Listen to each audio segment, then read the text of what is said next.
YCP నాయకులు చేర్చుకోవడానికి తెలుగుదేశంలో ఖాళీ లేదు కాబట్టి వాళ్ళు కొంతమంది జనసేన వైపు కొంతమంది బీజేపీ వైపుకి వెళ్తున్నారు.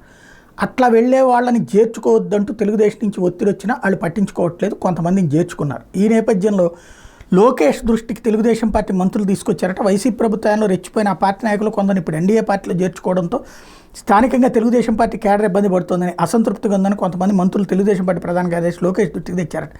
గురువారం కేబినెట్ సమావేశానికి ముందు తెలుగుదేశం పార్టీ మంత్రులకు ఉండవల్లిలోని సీఎం నివాసంలో లోకేష్ అల్పాహార విందిచ్చారు, అంటే టిఫిన్ అరేంజ్ చేశారు.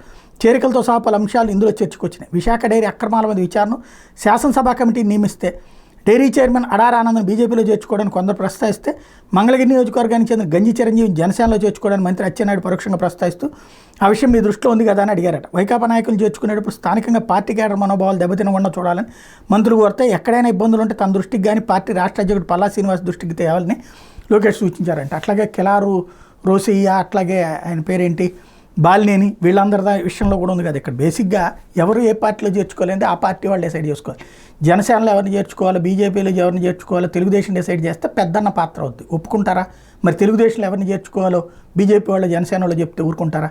తెలుగుదేశం వాళ్ళు ఆల్రెడీ చేర్చేసుకున్నారు ఎలక్షన్ ముందు బోల్డ్ అంతమంది వైసీపీ వాళ్ళని.